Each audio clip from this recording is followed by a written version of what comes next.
You are still with Sutradhar, and we move on to the next part of our story. Our last story talked about how Yojnagandha became Satyavati, how she got married to Shantanu, about Bhishma's vow, and how her first son Chitrangad was killed. Moving on, I'm still on the Yamuna. So, after Chitrangad's death, his brother, young brother, Vichitravirya was made into the Yuvraj. For long and hard, he trained under the great Bhishma. But because Bhishma was so taken up with the administration of the kingdom, the power of Hastinapur fell. It was no longer so powerful. Eventually, Vichitravirya grew and became of marriageable age, and a bride needed to be found. And so his mother Satyavati went to Bhishma and said, Bhishma, it's time to find a bride for Vichitravirya. Now, Bhishma had heard that the ruler of Kashi, Varanasi, had 3 beautiful daughters, Amba, Ambika, and Ambalika. They were of marriageable age, and there was going to be a Samvar. Bhishma was not invited to this Samvar, but Bhishma went to Kashi. When he went there, he saw these 3 beautiful princesses and a large congregation of kings and princes who were there to win their hands, the princesses' hands. Bhishma did not want to fight these kings. Bhishma did not want to contest in the Swamvar. He just went there and kidnapped the princesses. He just took hold of the 3 princesses, put them in his chariot and rode off. Wrong, right? I don't know. But that's the story. Ambika and Ambalika did not have a problem, but Amba had. The eldest sister, Amba, was in love with Shalya, Madri's brother. Madri, who was the mother of the youngest Pandavas.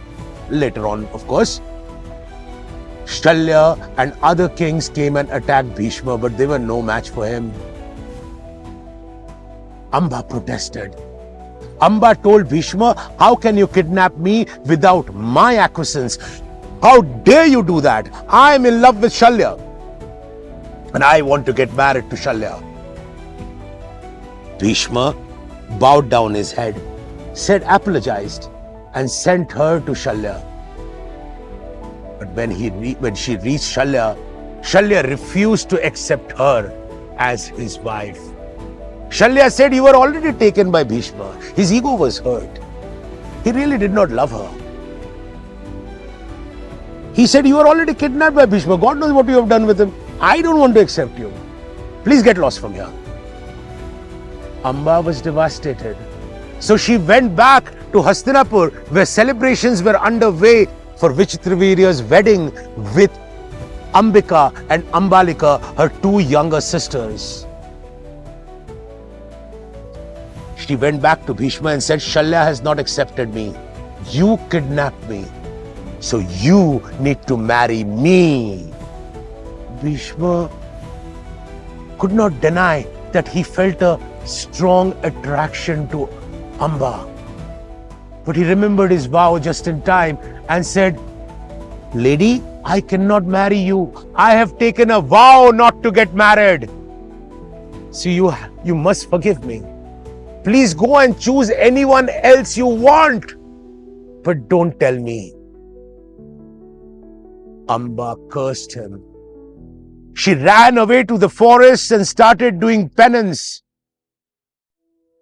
And eventually she went to Bhishma's Guruji, who was Parashuram, and recounted her tale.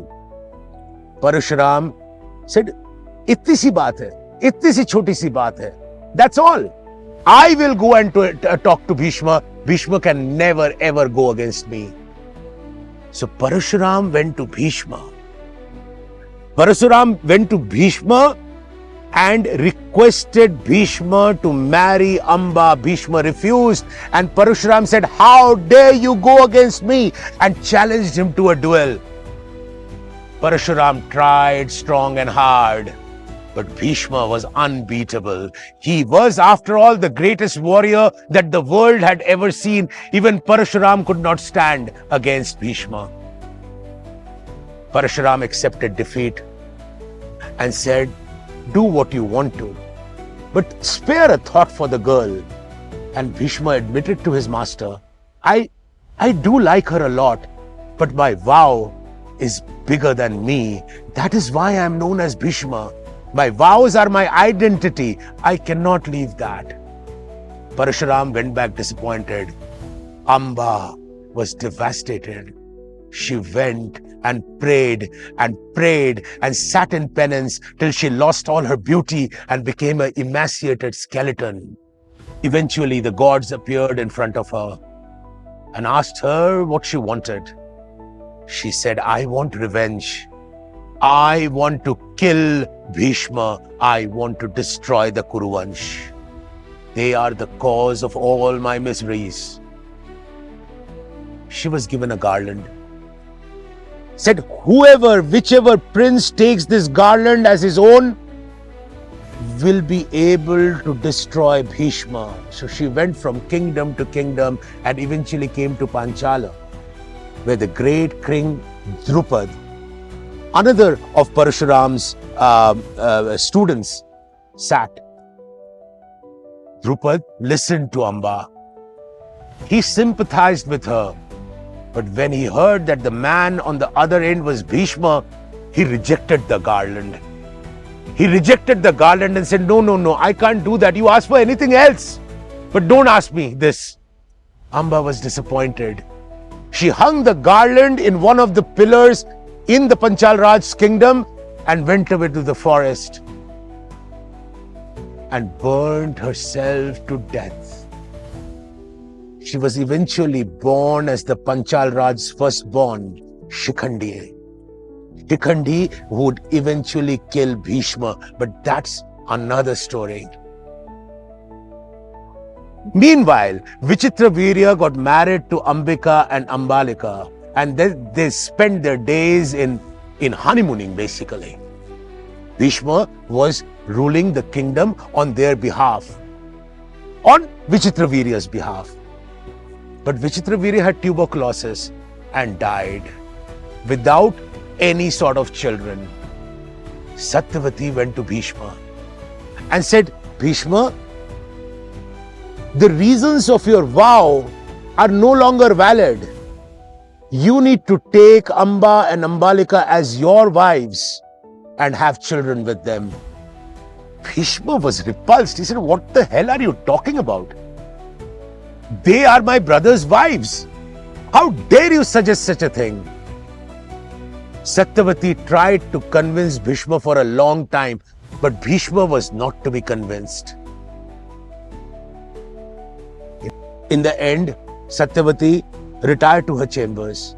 She thought long and hard, and suddenly she remembered that she had another son, a great rishi, a son whom she had with Parashar, a son called Ved Vyas. More about that in the episode in the link above. She summoned Ved Vyas, and Ved Vyas came to her in all his splendor. Remember, he had been in the forests all this time, so his hair was matted, his beard had grown long, and he looked almost dreadful. Satyavati requested him to sleep with Ambika and Ambalika and produce children through an old and respected method called Niyoga, where when wives of great people were unable to have children, they could call a great rishi, and Ved Vyas was her son after all. Ved Vyas agreed. Ved Vyas agreed and first went to cohabit with Ambika. However, Ambika was terrified of this great rishi, and while they were making love, she closed her eyes. A child was born of that union. a child called Dhritarashtra. And because she closed her eyes at the time of making love, Dhritarashtra was born blind.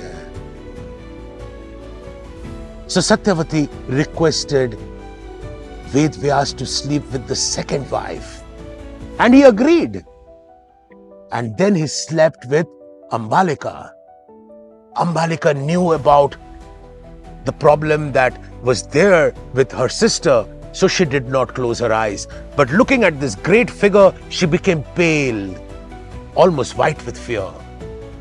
And after a torrid lovemaking session, a child was conceived, but the child was albino from birth, and that was Pandu.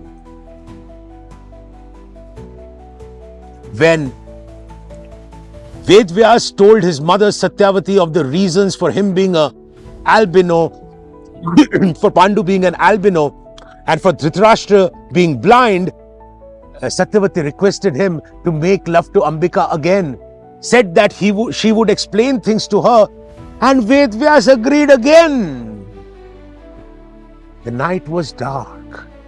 When he came into the chamber, there was this beautiful girl, Ambika, waiting for him in the dark with a veil. This time the lovemaking was more passionate than the other times. The woman in his arms was not just responsive, but was taking the lead. A child was conceived. But you know what? That lady was not the Queen Ambika. Ambika was so scared that she sent her maidservant. And that maidservant won Ved Vyas's heart. The child who was born was Vidura, one of the wisest men of his generation. 3 brothers, Dhritarashtra, Pandu, and Vidura. In the next episode, we will learn about how Pandu had the Pandavas. Eventually, we will learn about how Dhritarashtra gave birth to 102 children. But today's story was just this. Till the next time, stay curious, because after all, it's all about stories.